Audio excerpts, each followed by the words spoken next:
नमस्कार दोस्तों, जैन क्लासेस के यूट्यूब चैनल पर आपका स्वागत है। दोस्तों, हम हिंदी में वर्ण विचार के बारे में बात कर रहे थे और हमने पिछले वीडियो में स्वर के बारे में बात करी थी। वर्ण विचार में हम स्वर पढ़ चुके हैं। स्वरों के हमने विभिन्न वर्गीकरणों की बात करी, स्वरों के भेद की बात करी, स्वरों के मात्राओं की बात कर ली थी।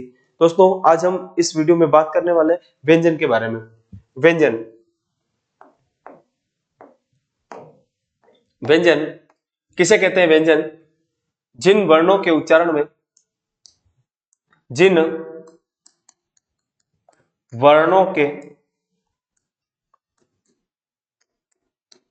उच्चारण में स्वरों की सहायता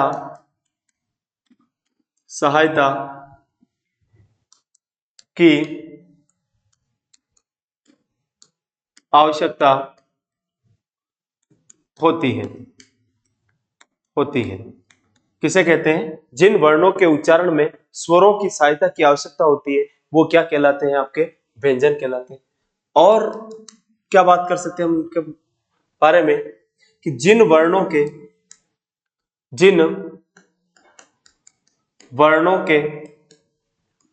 उच्चारण में बाधा या मुखावयों द्वारा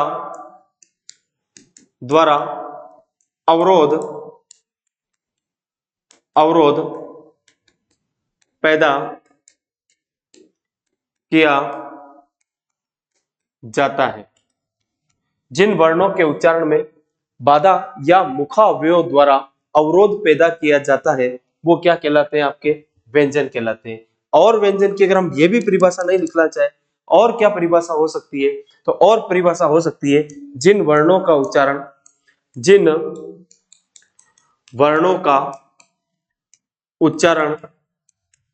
उच्चारण सतत या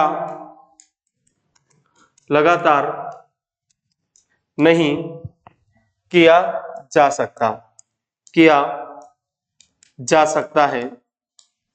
सकता है उन्हें व्यंजन कहते हैं।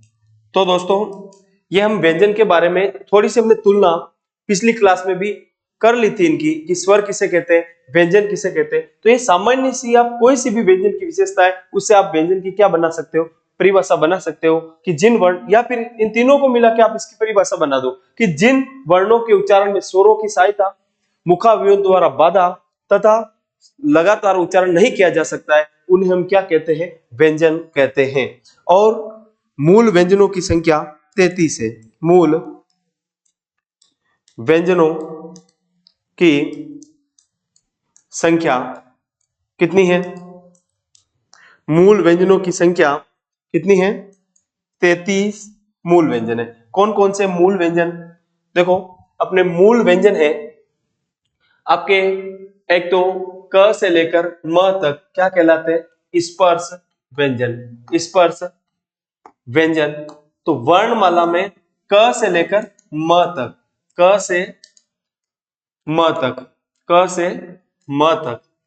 म तक स्पर्श व्यंजन है। और ये क से म तक कितने व्यंजन है? 25 व्यंजन है। कितने व्यंजन है? 25 आपके क्या है? स्पर्श व्यंजन है। क से लेकर म तक इनको 5 वर्गों में बांट रखा है। कितने वर्गों में बांट रखा है स्पर्श व्यंजनों को? 5 इनके क्या है? वर्ग है। 5 वर्ग कौन कौन से? एक है आपका क वर्ग,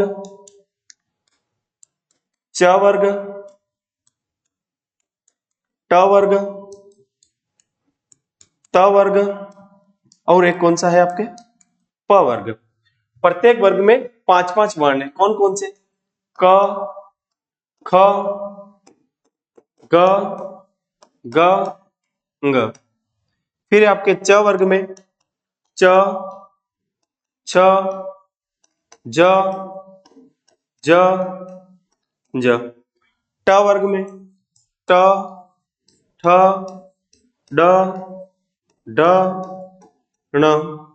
त वर्ग में त, थ, द, द, न, प वर्ग में प, फ, ब, ब, म।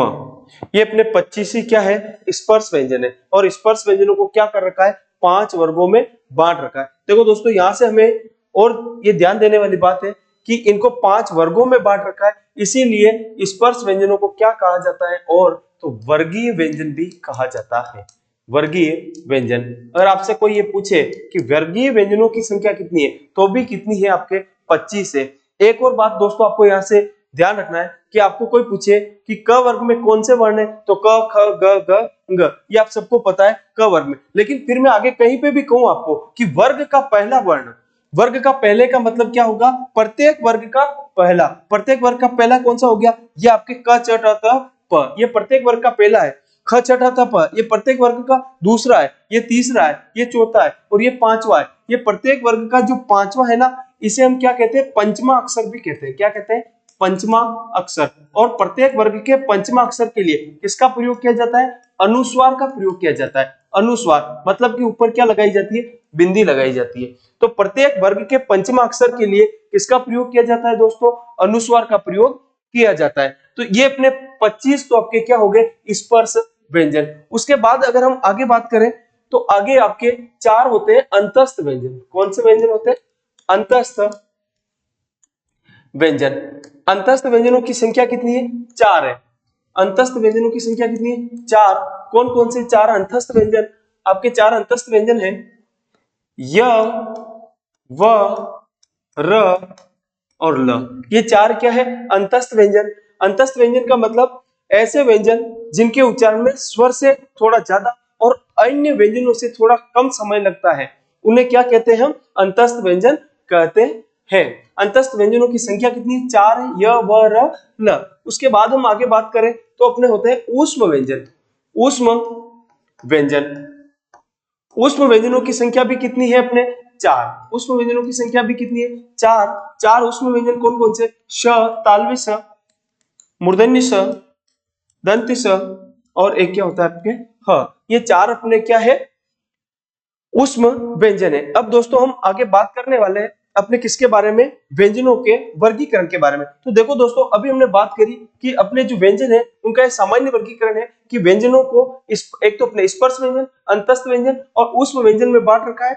स्पर्श व्यंजनों की संख्या 25 है, इनको 5 वर्गों में बांट रखा है, और इसलिए इनको वर्गीय व्यंजन भी कहा जाता है। और प्रत्येक वर्ग के पंचमा अक्षर के लिए अनुस्वार का प्रयोग किया जाता है। फिर हमने आगे ये बात करी कि जो अंतस्थ व्यंजन है उनकी संख्या कितनी है, 4 है, और य, व, र, ल अंतस्थ व्यंजन है। उसके बाद हमने बात करी ऊष्म व्यंजन। ऊष्म व्यंजन की संख्या भी कितनी है, 4 है, श, श, श, श और फ। ये आपके 4 क्या है, ऊष्म व्यंजन है। अब हम बात करने वाले हैं व्यंजनों का वर्गीकरण। हम बहुत से आधारों पर व्यंजनों का क्या कर सकते हैं, वर्गीकरण कर सकते हैं। व्यंजनों का वर्गीकरण, वर्गीकरण। तो देखिए दोस्तों, हम व्यंजनों का वर्गीकरण किस किस आधार पर कर सकते हैं। एक तो हम सबसे पहले व्यंजन का वर्गीकरण करेंगे स्वर तंत्र में, स्वर तंत्र में कंपन, कंपन के आधार पर। स्वर तंत्र में कंपन के आधार पर, अगर हम स्वर तंत्र में कंपन के आधार पर व्यंजनों के बात करें तो कितने भेद होते हैं, 2 भेद होते हैं। स्वर तंत्र में कंपन के आधार पर 2 भेद है। 2 भेद कौन से हैं, 2 भेद है। एक तो आपका घोष व्यंजन, कौन सा है, घोष, इसी को कहेंगे सघोष। और एक होता है आपके अघोष। एक कौन सा है, अघोष, अघोष। स्वर तंत्र में कंपन के आधार पर कितने भेद है, 2 भेद है। एक तो होता है घोष और एक होता है अघोष। तो देखो दोस्तों, घोष अघोष कौन सा है, ये मैं आपको आगे एक ट्रिक के माध्यम से बताने वाला हूं। 2 वर्गीकरण मैं आपको एक साथ बताऊंगा। एक और अगर हम बात करें तो अपने एक और वर्गीकरण होता है प्राण वायु के आधार पर। प्राण वायु के आधार पर, प्राण वायु के आधार पर अगर हम इनके वर्गीकरण की बात करें तो प्राण वायु के आधार पर भी कितने प्रकार के होते हैं, 2 प्रकार के होते हैं। एक तो अपने होता है अल्प प्राण, क्या होता है, अल्प प्राण, और एक होता है महाप्राण। कौन सा होता है, महाप्राण व्यंजन। अल्प प्राण, महाप्राण। तो देखो दोस्तों, अब मैं इन दोनों के लिए मैं कौन कौन से हैं इनके लिए मैं आपको एक ट्रिक बताने वाला हूं। वो ट्रिक कौन सी है? आपके ट्रिक है आपके, आपको क्या याद रखना है? एक याद क्या रखना है आपको? एक दो उष्म, दो चार उष्म, एक दो उष्म, दो चार उष्म। हम याद करने वाले हैं कंपन के आधार पे वर्गीकरण और एक अपने प्राण वायु के आधार पे वर्गीकरण। उसके लिए आपको याद क्या रखना है? एक दो उष्म, दो चार उष्म। अगर आप इसको दो चार बार बोलोगे तो ये आपको याद हो जाएगा। एक दो उष्म, दो चार उष्म, एक दो उष्म, दो चार उष्म। फिर आपको क्या करना है? इनके आगे लिखना है, या आपको लिखना है अघोष। क्या लिखना है आपको? अघोष। और यहां लिखना है आपको महाप्राण। कैसे याद रखोगे? एक दो उष्म, दो चार उष्म, एक दो उष्म, एक दो उष्म, दो चार उष्म, अघोष महाप्राण। एक दो उष्म, दो चार उष्म, अघोष महाप्राण। और इसमें भी आपको क्या लिख देना है? ह को छोड़कर, ह को छोड़कर, फर्स्ट वाले में ह को छोड़कर। फर्स्ट वाले में आप कैसे ह को छोड़ोगे? ह को छोड़कर। देखो दोस्तों, ये क्या है कि अभी हमने बात करी ना स्पर्श, मैं एक बार स्पर्श व्यंजन वापस लिखूंगा ये सूत्र समझने के लिए। हम स्पर्श व्यंजन कौन से थे? स्पर्श व्यंजन थे अपने क, ख, ग, ग, ng, च, छ, ज, ज, ज, ट, ठ, ड, ढ, ण, त, थ, द, ध, न, प, फ, ब, भ, म। तो ये दोस्तों स्पर्श व्यंजन 25 से मैंने यहाँ पे क्या लिख दिया? स्पर्श व्यंजन। और अभी मैंने जब आपको स्पर्श व्यंजन बताया उस समय मैंने आपको कहा था कि एक का मतलब क्या है? प्रत्येक वर्ग का पहला, दूसरे का मतलब प्रत्येक वर्ग का दूसरा, तीसरे का मतलब प्रत्येक वर्ग का तीसरा, चौथे का मतलब प्रत्येक वर्ग का चौथा। तो ये एक का मतलब यहाँ पे क्या है? एक का मतलब है प्रत्येक वर्ग का पहला, ये एक है। ये क्या है? दो है। ये क्या है? तीन है। ये क्या है? चार है। और ये क्या है? पांच है। ठीक है। तो एक का मतलब प्रत्येक वर्ग का पहला मतलब कचटा तप, दो का मतलब प्रत्येक वर्ग का दूसरा खचटा तप, और उष्म में ह को छोड़ना है। ह को छोड़ना है तो उष्म व्यंजन कौन कौन से थे अपने? उष्म व्यंजन थे एक तो आपके ये श, श, और एक क्या है आपके स। ये तीनों स, और उसमें क्या करें? ह को छोड़ना है। चार उसमें श, श, श और ह, तो आपको तीनों स उसमें ह को छोड़ना है। तो अभी ये अपना जो पहले वाला है ना, ये है, ये स्वर तंत्र में कंपन के आधार पर वर्गीकरण की ट्रिक है। एक दो उसमें ह को छोड़कर अघोष, मतलब एक दो पहले और दूसरे, और ये तीनों ही श, ये आपके सारे ही क्या है? अघोष है। क्या है ये? अघोष। और इसके अलावा जो भी बच गए वो आपके सारे ही क्या है? घोष है। अब देखो दोस्तों, अगर मैं आपको यहां से बताऊं, ये अपने क्या है? कंपन के आधार पे, स्वर तंत्री में कंपन के आधार पर वर्गीकरण कि अपने जो अघोष है, अघोष, अघोष वर्ण कौन कौन से? तो अघोष वर्ण कौन कौन से कि आपके एक तो है क, क, च, ट, त, प, पांच तो है क, च, ट, त, प। फिर आपके वर्ग का दूसरे का मतलब क्या है? ख, छ, ट, त, प। ख, छ, ठ, थ और फ, पांच तो ये। और फिर आपके तीन क्या है? श, श और स। ये आपके 13 जो वर्ण है ना, वो क्या है? 13 वर्ण या व्यंजन, वो क्या है? अघोष है। और फिर अगर हम बात करें घोष की, तो घोष कौन कौन से? घोष फिर आपके क्या बच गया? वर्ग का तीसरा, चौथा, पांचवा। अब मैं डायरेक्ट लिख रहा हूं, वर्ग का तीसरा, चौथा, पांचवा। और इसके अलावा क्या बचा? उसमें में क्या बच गया दोस्तों? ह बच गया। और क्या बचा अंतस्थ में? य, व, र और ल बच गया। ये आपके सारे, अगर व्यंजन की पूछ ले तो ये सारे ही व्यंजन आपके क्या है? घोष है। ये सारे व्यंजन क्या है? घोष है। और ये जो ऊपर वाले व्यंजन है वो आपके क्या है? अघोष है। तो ये सिंपल सी ट्रिक है, आपको क्या याद करना? एक दो उष्मा, दो चार उष्मा, अघोष महाप्राण। अगर आप इसको एक दो बार बोलोगे तो आपके ये ना, एक बार अगर याद हुआ, जीवन में आपको इसको दोबारा कभी भी याद करने की जरूरत नहीं पड़ेगी। तो दोस्तों इनको आपको अच्छे से समझना है। अघोष कौन सा? क, च, ट, त, प, ख छठा तप श श श शह। अपने सिंपल सा कई बार प्रश्न आया हुआ है, निम्नलिखित में से घोष व्यंजन है, निम्नलिखित में से अघोष व्यंजन है। अगर आपने इसको इस प्रकार से माइंड में सेट कर लिया तो आप कभी भी इसको नहीं भूलने वाले हो। अगर हम इसमें और भी बात करें तो अपने जो सारे स्वर होते हैं ना, ये कह रहे हैं ना सबको छोड़कर, तो अपने यहाँ हम और बात कर सकते हैं कि अपने स्वर भी सारे क्या होते हैं, घोष होते हैं। सारे स्वर भी क्या होते हैं, घोष होते हैं। तो ये हमने बात करी घोष अघोष के बारे में। अब अगर हम इसी प्रकार से हम बात करें किसके, अल्प प्राण महाप्राण के बारे में, तो 2-4 का मतलब वर्ग का दूसरा। महाप्राण कौन से है, वर्ग का दूसरा। जैसे मैं यहीं पे लिख देता हूं कि महाप्राण कौन कौन से है, महाप्राण आगे लिख देता हूं मैं, महाप्राण, या फिर यही से आपको समझ में आ जाएगा वैसे कि महाप्राण कौन सा है, तो वर्ग का दूसरा मतलब ख छठा तप महाप्राण। अब देखो ख है, महाप्राण भी है, अघोष भी है, स्पर्श व्यंजन भी है, ऐसे एक ही वर्ण की बहुत सारी विशेषता होगी। और चौथा, चौथे का मतलब ये जो ग ज ड द ब, ये। और फिर क्या है आपके ऊष्म, ऊष्म चारों ही छ छ छ और ह, क्योंकि यहाँ पे ह को नहीं छोड़ना है दूसरी लाइन में, तो ये सारे ही क्या है, महाप्राण है। और इसके अलावा जो भी बच गए, इसके अलावा जो भी क्या बचा आपके, वर्ग का पहला बच गया, वर्ग का तीसरा बच गया, वर्ग का पांचवा बच गया, और सारे अंतस्थ बच गए, और सारे क्या बच गए, स्वर बच गए। ये सारे ही क्या है, अल्प प्राण है। तो दोस्तों आपको यहां से ये जो स्वरों के दो वर्गीकरण है, कौन सा, एक तो प्राणवायु के आधार पर और एक आपकी स्वर तंत्री में कंपन के आधार पर, मेरे हिसाब से आपको ये क्या आ गए होंगे, समझ में आ गए होंगे। उसके बाद में आगे हम बात करते हैं प्रयत्न के आधार पर स्वरों का, व्यंजनों का वर्गीकरण। हम तीसरे वर्गीकरण की बात करते हैं प्रयत्न के आधार पर।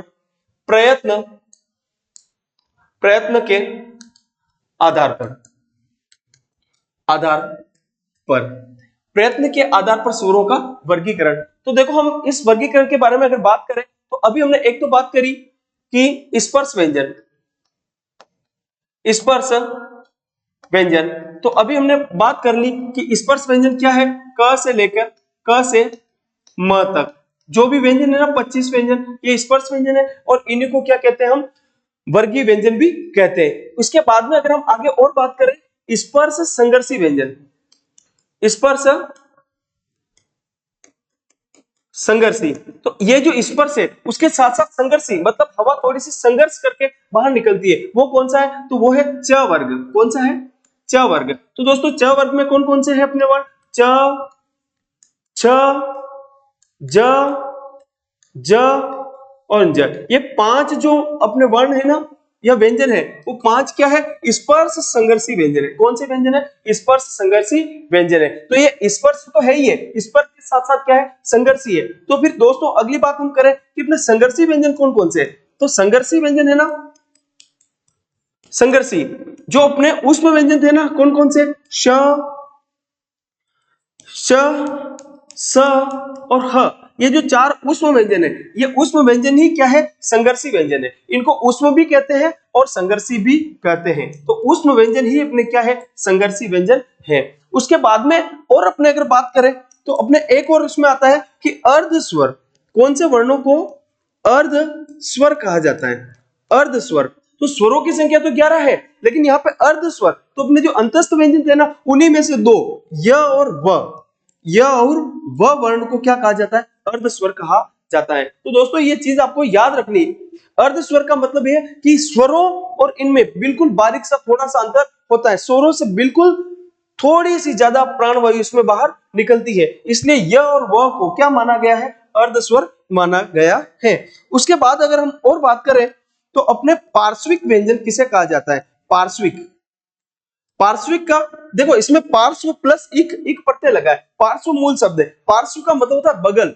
वह किस व्यंजन के उच्चारण में हवा बगल से निकल जाती है, किसके बगल से निकलती है, जो आपकी मुख में जीवा है, वो जीवा मूर्धा को स्पर्श करेगी और मुख में क्या करेगी, प्राणवायु के लिए अवरोध पैदा करेगी। थोड़ी सी प्राणवायु वहां पे अवरोध के साथ रुकेगी और उसके बाद वो प्राणवायु बगल से निकल जाएगी, तो वो पार्श्विक कहलाएगा।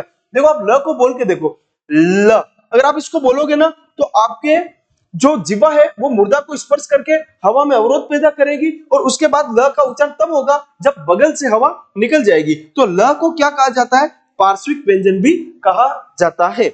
उसके बाद अगर हम और इसमें आगे बात करें तो आपके और आगे इसमें आते हैं लुंठित या प्रकंपित।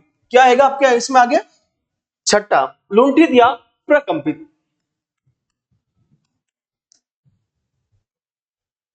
लुंठित या इसी को कहते हैं प्रकंपित, प्रकंपित, लुंठित या प्रकंपित व्यंजन। तो देखो दोस्तों, लुंठित व्यंजन किसे कहते हैं? लुंठित का मतलब होता है लुढ़कते हुए, और प्रकंपित का मतलब कंपन। ऐसा व्यंजन है जिसमें आपकी जीवा क्या करती है? लुढ़कती है। देखो लुढ़कती किसमें? अगर आप र का उच्चारण करोगे तो र का उच्चारण कैसे होता है? आपके जो जीवा है वो ऊपर मुर्दा के मतलब ये आपका जैसे ये मुख है, ये आपका मुख है, तो आपके मुख में ये जो जीवा है ना, ये यहाँ आपका होता है मुर्दा। ये जो आपकी जीवा है, ये जीवा या मुर्दा को स्पर्श करके यहाँ आपकी प्राणवायु का स्टॉक करेगी, और उसके बाद में क्या करेगी? ऐसे ही लुढ़कते लुढ़कते वापस नीचे गिरेगी। देखो आप बोल के देखो इसको, कैसे बोलोगे आप? र र, थोड़ा धीरे से बोलना तो इसका उच्चारण आपके सही से हो जाएगा। लुंठित र, यहाँ ऊपर आपके ना जो मुर्दा है वहां जीभ स्पर्श करेगी, उसके बाद ऐसे जीभ यूं करके 2-4 बार प्रकंपन करने के बाद में नीचे गिरेगी। तो र को क्या कहा जाता है? आपका लुंठित या प्रकंपित व्यंजन किसको कहा जाता है? र को कहा जाता है। उसके बाद में अगर हम और आगे इनमें अगर बात करें तो आपके एक होता है आपके कौन सा? उक्षिप्त या ताड़न जात। उक्षिप्त या इसी को कहते हैं ताड़न जात, ताड़न जात, उक्षिप्त या ताड़न जात, ताड़न जात। उक्षिप्त का मतलब होता है फेंका हुआ, उक्षिप्त का मतलब क्या होता है? फेंका हुआ। ताड़न जात का मतलब फेंकना, मतलब ताड़ देना, भगा देना, वही है। तो इसमें क्या होता है? ताड़न जात उक्षिप्त में जीवा को फेंका जाता है। फेंका कैसे जाता है? ये अपने दो व्यंजन है, उक्षिप्त या ताड़न जात। दो कौन कौन से? एक तो ये ड है, ड है, इसी के नीचे हम बिंदी लगा देते हैं, और एक ही ये ढक्कन वाला, इसके नीचे भी अगर हम बिंदी लगा देते हैं तो ये उक्षिप्त या ताड़न जात हो जाता है। जैसे देखो इसके और इसके उच्चारण में अंतर है। एक तो ये अपना ये ड, एक तो अपना क्या है? ड, और एक है ड, अड़। ये क्या है? अड़ है। ये क्या है? ड है। ये क्या है? अड़ है। अगर इसके उच्चारण को आपको अंतर नहीं पता चले तो देखो आप इसका एक शब्द बनाओ, इसका एक शब्द बनाओ तो जैसे आप डमरू, क्या बोले आप इसको? ड, क्या बोले इसको? डमरू। और इसका एक शब्द ले आप, क्या है? सड़क, सड़क, क्या है? ये सड़क है। अब इसके नीचे बिंदी लग गई तो हमने इसको क्या बोला? अड़, सड़क, सड़क। और इसको क्या बोला? ड। इसको अडमरू नहीं बोल रहे, इसको सड़क नहीं बोल रहे, इसको सड़क बोल रहे। तो ये अड़, अड़, अड़, देखो जीभ को फेंक रहे हैं, अड़, जीभ को हमने क्या करा है? फेंका है। इस कारण ये आपके दो वर्ण क्या है? उक्षिप्त या फिर ताड़न जात आपके क्या है? वर्ण है। तो उक्षिप्त या ताड़न जात की संख्या अपने हिंदी वर्णमाला में कितनी है? तो हिंदी वर्णमाला में उक्षिप्त या ताड़न जात की संख्या कितनी है? दो अपने उक्षिप्त या ताड़न जात की संख्या है। इसके बाद अगर हम और इनका वर्गीकरण करें तो हम किसके आधार पर कर सकते हैं? उच्चारण स्थान के आधार पर। किसके आधार पर करेंगे? उच्चारण स्थान के आधार पर। उच्चारण स्थान के आधार पर, स्थान के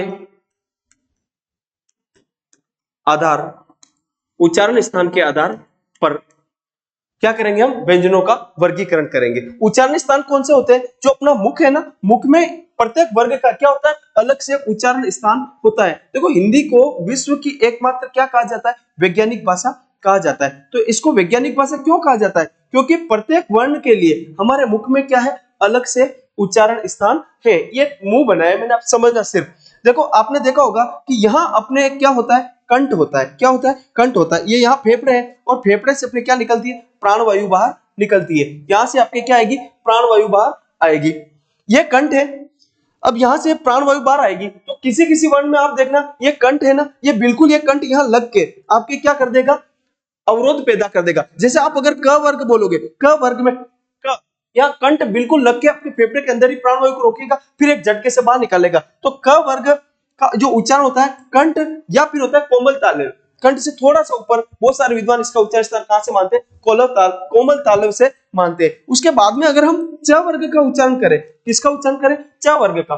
तो च वर्ग के उच्चारण में जो आपकी जीवा है ना, ये जो होता है इसका उच्चारण तालु से। कहां होता है? तालु। तो अपने तालु होता कहां है? ऊपर वाले जो दांत है ना, ये ऊपर वाले दांत है, इनके जो मसूड़े होते हैं ये यहाँ पे, ऊपर वाले दांतों के जो मसूड़े है ना, उसके यहाँ पे होता है तालु या तालवे। ये आपके यहाँ पे बीच में, ये यहाँ पे होता है आपका मुर्दा। क्या होता है? मुर्दा। यहाँ पे होगा आपके मुर्दा, मुर्दा। और ये यहाँ पे ये है आपके दंत।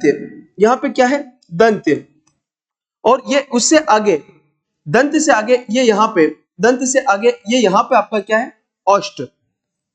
ओष्ठ ये अपने मुख में उच्चारण स्थान है। मुर्दा, दंत, और ये यहाँ पे अपने क्या था, अभी हमने बात करी कंठ। ये अपने मुख में क्या होते हैं, अलग अलग उच्चारण स्थान होते हैं। अब देखिए हम यहाँ से बात करते हैं, मैं आपको अलग अलग बता देता हूं यहाँ पे कि जैसे कि पूरा क वर्ग है, क वर्ग, आप क वर्ग के अगर आप सारे ही वर्णों को बोलोगे तो आपके जो मुख है ना, उस मुख में कंठ अवरोध पैदा करेगा। क, ख, ग। कंठ में ये है ना, ये कंठ यहाँ पे लग के आपके हवा को रोकेगा, फिर कंठ वापस खुलेगा, उसके बाद क वर्ग का उच्चारण होगा। तो क वर्ग का उच्चारण स्थान क्या है, कंठ है।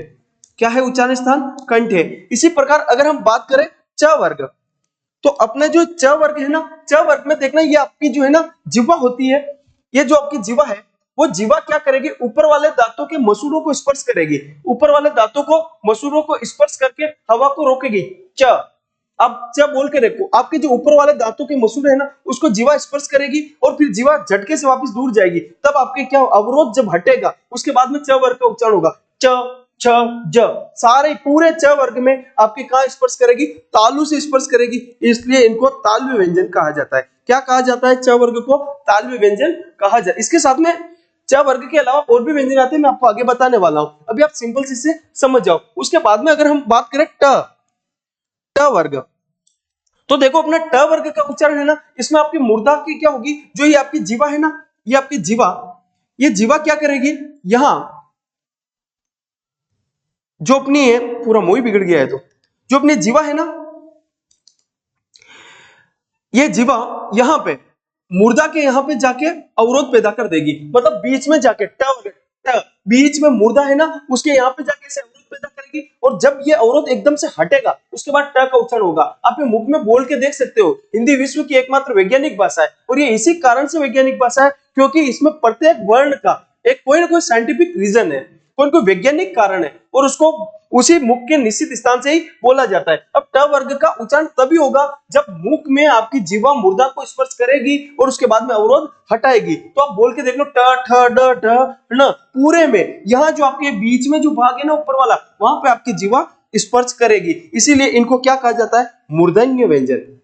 मूर्धन्य व्यंजन ट वर्ग को कहा जाता है। अगर हम बात करें आगे त वर्ग की, तो त वर्ग में जो आपकी जीवा है ना, वो ऊपर वाले दांतों को स्पर्श करेगी। किसको स्पर्श करेगी, ऊपर वाले दांतों को। ऊपर वाले दांत देखो, ऊपर वाले दांतों के मसूड़ों को तो स्पर्श कर रही है तालु में। अब जहां आपके च वर्ग में जीवा ने स्पर्श किया, उसे थोड़ा सा नीचे दांतों को स्पर्श करेगी। त त च, च में थोड़ा ऊपर स्पर्श किया, फिर आप त बोलो, त में उसे थोड़ा सा नीचे स्पर्श करेगा, यानी दांतों को स्पर्श करेगी। तो ये आपके कौन से हो जाएंगे, दंत व्यंजन हो जाएंगे। कौन से हो जाएंगे, दंत व्यंजन, जिनमें दांतों को स्पर्श करते हैं। फिर उसके बाद आगे हम बात करें प वर्ग। प वर्ग, तो प वर्ग है ना ओष्ठ, प वर्ग का उच्चारण जब होगा आपके है ना, प वर्ग के उच्चारण में जो आपका ओष्ठ है, वो हवा को मुख में रोक लेंगे। ओष्ठ दोनों मिलके प्राणवायु, हवा यानी प्राणवायु को मुख के अंदर रोकेंगे, फिर उसके बाद ओष्ठ एकदम से खुलेंगे, उसके बाद आपके क्या होगा, प वर्ग का उच्चारण होगा। बोलते देखो, प, फ, तो आप प वर्ग में क्या करोगे, ओष्ठों के माध्यम से प्राणवायु को रोकोगे, तो ये आपका प वर्ग कौन सा हो जाएगा, ओष्ठ। क्या हो जाएगा आपका, ओष्ठ व्यंजन। कौन से हो जाएंगे, प वर्ग ओष्ठ व्यंजन है। अब ये तो अपना किसका हो गया, केवल स्पर्श व्यंजनों का जो अपना वर्गीकरण है वो मैंने आपको बताया। बाकी इनके साथ में जैसे क वर्ग है, क वर्ग के साथ में आपके कंठ के साथ में और आपके एक तो पूरा क वर्ग आता है, एक आता है आपके आ, अकुह विसर्जा नाम क, आ, फिर उसके बाद में ह, और एक आपके विसर्ग। मैं इन सबको आगे लिख देता हूं, वर्गीकरण आगे पढ़ने वाले। इनके संस्कृत में अपने सूत्र चलते हैं, जैसे अकुह विसर्जा नाम कंठ, इचु ईशाना नाम तालु, ऋतुर साना नाम मूर्धा, ऋतुल साना नाम दंता, उपुब्ध्यामिनी ओष्ठो। तो आप इन संस्कृत के सूत्रों के माध्यम से ही इन उच्चारण स्थानों को क्या कर सकते हो, याद कर सकते हो। तो दोस्तों हम आगे बात करने वाले हैं उच्चारण स्थान में जो स्वर वगैरह उन सबके है ना, उन सबके हम उच्चारण स्थान बात करने वाले हैं। जैसे कि अगर हम बात करें कि कंठ से किस किस का उच्चारण है, अभी हमने देख लेना, कंठ, कंठ, कंठ से उच्चारण किस किस का है, कंठ, कंठ से उच्चारण होता है एक तो आपका जैसे अ, आ, सूत्र है अकुह, अकुह एक बार सूत्र लिख देता हूं मैं, सूत्र क्या है, अकुह विसर्गानाम अकु विसर्गानाम कंठ, कंठ, अकु विसर्गानाम कंठ। इसका मतलब है क्या है? अ का मतलब है यहाँ पे आपके अ आ, दोनों का अ और आ। कु का मतलब है आपके क वर्ग, पूरा ही क वर्ग अभी हमने बात करी। ह का मतलब क्या है? ह, और विसर्ग का मतलब विसर्ग, जिसको भी ह की तरह ही बोला जाता है। तो इन सब का उच्चारण स्थान आपके कहाँ है? कंठ से इनका उच्चारण होता है। लेकिन दोस्तों अपने कुछ जो विद्वान है ना, वो अ और आ का उच्चारण स्थान कोमल तालव्य को भी मानते हैं, कोमल तालव्य। तो दोस्तों अगर कंठ आए तो कंठ करना है आपको, बाकी कोमल तालव्य आए तो आपको इसमें कोमल तालव्य जो कंठ से थोड़ा सा ऊपर होता है, अ क, देखो आप बोल के देखो, अ में थोड़ा सा ऊपर से आप बोल रहे हो, और क, तो इसको कोमल तालव्य इसका उच्चारण स्थान माना गया है। उसके बाद में अगर हम बात करें तालु, तालु, तो तालु को बताने के लिए अपने संस्कृत में एक सूत्र चलता है, इचुए सानानाम तालु, इचुए, इचुए, इचुए सानानाम, इचुए सानानाम, इचुई साना नाम तालु। इचुई साना नाम तालु का मतलब है कि आपके ई चू का मतलब च वर्ग पूरा, य अंतस्थ य और ये श तालव्य श, इन सबका उच्चारण स्थान अपने कहां से है? तालु से, या फिर तालव्य से इनका क्या होता है? उच्चारण होता है। उसके बाद अगर हम आगे और बात करें तो आगे है आपका मुर्दा, मुर्दा, मुर्दा से उच्चारण, और इसी कारण से मुर्दा से उच्चारण होने के कारण उनको क्या कहा जाता है? मूर्धन्य व्यंजन कहा जाता है। मुर्दा, मुर्दा से उच्चारण होने के कारण उनको क्या कहा जाता है? मूर्धन्य, मूर, मूर्धन्य, मूर्धन्य व्यंजन, मूर्धन्य, मूर्धन्य व्यंजन भी क्या कहा? इनको कहा जाता है मूर्धन्य व्यंजन। कौन कौन से मूर्धन्य व्यंजन? रिटूर साण, उनका सूत्र है रिटूर साणा नाम मुर्दा, रिटूर, रिटूर साणा नाम, रिटूर साणाम मुर्दा, रिटूर साणाम मुर्दा। री का मतलब अपने जो री है वो, टू का मतलब ट वर्ग, रिटूर र, र मतलब र भी क्या है? मूर्धन्य है, और श मतलब ये आपका मूर्धन्य स। तो इन सारे वर्णों का उच्चारण अपने कहा, ये तो संस्कृत के सूत्र है, ये सूत्र आपको याद नहीं करने, लेकिन अगर संस्कृत के माध्यम से हमें हमारा उच्चारण स्थान याद हो रहा है तो आप कर लो, नहीं तो आप सिंपल तरीके से अगर आपको याद रहता है तो आप वहीं से इनको याद कर सकते हो। उसके बाद में अगर हम बात करें तो अपने कौन सा बच जाता है? चौथा नंबर का दंत्य, दंत्य, दंत यानी कि जिनका उच्चारण कहां से? दंत से है या फिर दांत से है। वो क्या है आपके? वो है ऋतुल, ऋतुल साणाम दंत्य, ऋतुल साणाम दंत्या, ऋतुल साणाम दंत्या। ऋतुल का मतलब ये रि जो स्वर है ना, ये तो संस्कृत में चलता है, क्योंकि हम शुद्ध संस्कृत के सूत्र की बात कर रहे हैं इसलिए तो संस्कृत में चलता है। हिंदी में अपना रि स्वर ही नहीं होता है, संस्कृत में रि और बड़ा रि भी एक स्वर होता है, क्योंकि पाणिनि के अनुसार संस्कृत में 21-22 स्वर होते हैं, तो वो अपने हिंदी में नहीं है। फिर यहां से हम हिंदी में बात करते हैं अपने, एक तो त वर्ग, त वर्ग मतलब 5 तो ये, एक आपके ल का उच्चारण स्थान, और एक अपने ये क्या है? दंत से है। तो इनका उच्चारण स्थान अपने कहां से है? दंत से है। उसके बाद अगर हम आगे बात करें इनके और उच्चारण स्थान की, तो आगे आपके है औष्ठ, क्या बच जाता है? औष्ठ, औष्ठ। तो औष्ठ से उच्चारण स्थान ज्ञात करने के लिए अपने संस्कृत में सूत्र चलता है उपद्यामिनी औष्ठ, उपद्यामिनी, द्यामिनी, उपद्यामिनी, उपद्यामिनी औष्ठ, औष्टो, उपद्यामिनी औष्टो का मतलब यहाँ पे ये है, ये द्यामिनी उपद्यामिनी मतलब संस्कृत में और जो स्वर चलते हैं ना 21-22 से, उनका है अपने केवल इस सूत्र से निकलता है प वर्ग, प वर्ग। तो प वर्ग का जो उच्चारण स्थान है वो किससे होता है? औष्ठ से होता है। फिर इसमें अपने जो और बच जाते हैं उनमें ये है वकारांश दंतोष्ठ, व का उच्चारण स्थान दंतोष्ठ से है, दंतोष्ठ मतलब दो दो जिनके दंतोष्ठ, दंतोष्ठ, व का उच्चारण स्थान दांत और ओष्ठ दोनों से किया जाता है। व देखो थोड़े से ओष्ठ भी पास में आ रहे हैं और दांत तो आपके क्या है? जीवा भी स्पर्श कर रही है, इसलिए व का उच्चारण स्थान कहां से? दंतोष्ठ से। उसके बाद अगर हम और आगे बात करें ए ऐ, ए ऐ, ऐदेव तो कंठ तालु मतलब किससे है? ए और ऐ का उच्चारण स्थान है कंठ और तालु, कंठ तालु, से, मतलब दो स्थानों से, ए आई कंठ, ए आई कंठ तालु से, अदोतो। फिर आगा है आपके अदोतो कंठोष्ठ, अदोतो का मतलब औ और औ का उच्चारण स्थान है आपके कंठोष्ठ, कंठोष्ठ से, कंठ और औष्ठ, कंठ और औष्ठ, कंठोष्ठ से इनका उच्चारण स्थान होता है। तो दोस्तों ये हमने बात करी उच्चारण स्थान के बारे में। देखो संस्कृत के सूत्र अगर आपको थोड़े से हार्ड लग रहे हो तो आपको क्या करना है, इनको सामान्य से याद रखना है। एक तो आप स्पर्श व्यंजनों को तो आप यहां से इस चित्र के माध्यम से याद रख सकते हो। उसके बाद में अगर हम बात करें कंठ, तो अकु विसर्जन नाम कंठ, अ आ का इसमें आपको अलग से याद रखना है। अ का उच्चारण स्थान कहां से होता है, कोमल तालु से होता है। फिर आपके तालु का इचु शाना नाम तालु, ई च वर्ग, यह और श का उच्चारण स्थान कहां से, तालु से। उसके बाद मुर्दा का रिटुर साना नाम मुर्दा, री ट वर्ग, र और श का उच्चारण स्थान आपके कहां से, मुर्दा से। दंत का ऋतुल साना नाम दंता, त वर्ग, ल और स का आपके उच्चारण स्थान कहां से, दंत से। और इसके बाद हमने आगे बात करी औष्ठ उपउद्यामिनी ओष्ठ, मतलब प वर्ग का उच्चारण स्थान आपके कहां से, औष्ठ से। उसके बाद वकाराश दंतोष्ठ, ये मतलब दो दो उच्चारण स्थान वाले, मतलब ऐसे वर्ण है ये जिनका उच्चारण स्थान क्या है, दो है। तो व का वकाराश दंतोष्ठ, ए आई एदो तो कंठ तालु, कंठ और तालु इनका डायरेक्ट याद रखो, ओ का उच्चारण स्थान, कंठोष्ठ इनका उच्चारण स्थान है।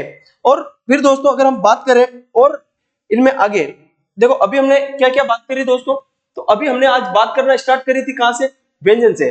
कहां से बात करना स्टार्ट करी, व्यंजन से। सबसे पहले हमने व्यंजन की परिभाषा की बात करी, उसके बाद में हमने देखा स्पर्श व्यंजन कौन कौन से, 25 स्पर्श व्यंजन, उनको वर्गीय व्यंजन भी कहते हैं। फिर हमने अंतस्थ व्यंजनों के बारे में बात करी, यह अलावा 4 अंतस्थ व्यंजन है, यह व र ल 4 अंतस्थ व्यंजन है। फिर हमने बात करी उष्म व्यंजन, 4 उष्म व्यंजन है। फिर हमने व्यंजनों का वर्गीकरण घोष अघोष को देखा था।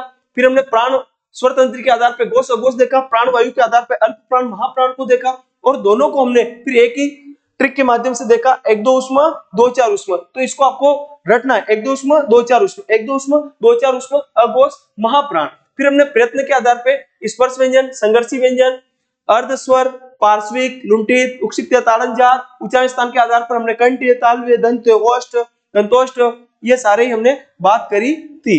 अब दोस्तों और अगर हम आगे इसमें बात करें तो दोस्तों ये है कि अपने जो स्पर्श व्यंजन है ना, उन स्पर्श व्यंजन के प्रत्येक वर्ग के पंचमाक्षर के लिए अनुस्वार का प्रयोग किया जाता है।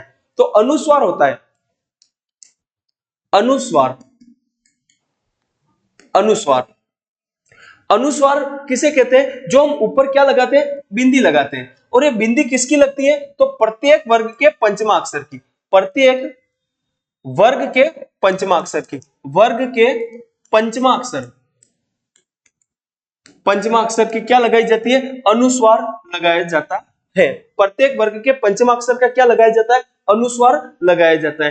तो अनुस्वार जैसे प्रत्येक वर्ग का पंचमाक्षर है, जैसे कि ये क है, उसके ऊपर हमने अगर ये बिंदी लगाई, कंठ है ना, अब हम इसको बोल क्या रहे हैं, कंठ। तो दोस्तों आप मुझे बताओ बिंदी किसकी है, कंठ, न बोल रहे ना, ये बिंदी न की नहीं है, ये जो है ना अगले के पांचवे की होती है। किसकी होती है बिंदी, अगले के पांचवे की ये बिंदी होती है। तो अगले का पांचवा कौन सा, अगला क्या है, ठ है ना, तो ठ का पांचवा कौन सा, ट ठ ड ढ न। तो दोस्तों हम कंठ को लिख कैसे भी लिख सकते हैं, ऐसे भी लिख सकते हैं, तो कंठ। ठीक है दोस्तों, तो कुल मिला के आप ये ध्यान रखना कि बिंदी किसकी होती है, अगले के पांचवे की होती है। जैसे हमने लिखा चंचल, हम इसको बोल क्या रहे हैं, चंचल, क्योंकि पंचमाक्षर का जो कुछ एक पंचमाक्षर है उनका अपना कोई उच्चारण नहीं होता है, इस कारण से न या म बोला जाता है। जैसे हम चंचल बोल रहे हैं, अब आप इसको है ना ऐसे चंचल नहीं लिख सकते। अगर आप इसको ऐसे चंचल लिखते हो तो ये गलत है। चंचल कैसे लिखा जाएगा, जैसे इसके ऊपर बिंदी है तो ये बिंदी किसकी है, अगले के पांचवे की है। तो अगले का पांचवा, च वर्ग का पांचवा कौन सा, ये वाला। तो ये आप चंचल ऐसे लिखो, ये सही है, ये भी सही है, ये भी सही है। लेकिन अगर आप ऐसे लिखते हो तो ये चंचल क्या हो जाएगा, आपका गलत हो जाएगा। तो अनुस्वार का प्रयोग होता है, एक अपने क्या होता है, अनुनासिक होता है अनुस्वार, और एक होता है अनुनासिक, जो ऊपर क्या लगाया जाता है, आपके चंद्र बिंदु लगाया जाता है। ऊपर क्या लगाया जाता है, उसके लिए चंद्र बिंदु लगाया जाता है। जैसे हंस, हंस, और ये क्या है आपके हंस, ठीक है। तो ये जो ये हंस है, ये तो एक क्या है, एक पक्षी के लिए आया है, एक पक्षी के लिए आया है। अब ये जैसे कि मैं कह रहा था ना अभी आपको कि अगले के पंचमाक्षर के लिए बिंदी होती है, लेकिन यहाँ तो अगला कौन सा आ गया, स आ गया। स क्या है उसमें, और इसका तो कोई पांचवें नहीं है, फिर ये बिंदी किसकी है? तो ये फिर बिंदी है ना अपने अनुस्वार। हिंदी में आप जब स्वर लिखते हो ना अ आ ई उ ए ऐ ओ औ अम, जो आप अम बोलते हो ना, ये अनुस्वार, ये उसी की बिंदी है। फिर आप इसको किसी और रूप में नहीं लिख सकते हो, आप सिर्फ ऊपर क्या लगा सकते हो? बिंदी ही लगा सकते हो। ये जो हंस है ना, इसके ऊपर ये लगा है क्या? आपके चंद्र बिंदु जो लगा है, ये क्या है? आपके अनुनासिक है। जैसे इसमें तो आपके हवा किससे निकलती है? सिर्फ नासिका से हवा निकल जाती है, हंस। और इसमें आपकी हवा है ना मुख और नासिका दोनों से साथ में निकाली जाती है, और इससे आपके बन गया हंसना। ये एक क्रिया हो चुका है। क्या हो चुका है? ये क्रिया है, और इसमें ऐसे चंद्र बिंदु का प्रयोग किया जाता है। वैसे बहुत सारी जगहों पे चंद्र बिंदु का प्रयोग किया जाता है। तो दोस्तों, ये हमने बात करी अपने व्यंजन के बारे में। उम्मीद करता हूं आपको क्लास अच्छे से समझ में आएगी। अगर आपको क्लास अच्छे से समझ में आए तो प्लीज चैनल को सब्सक्राइब करें और वीडियो को लाइक करें और शेयर करें। धन्यवाद।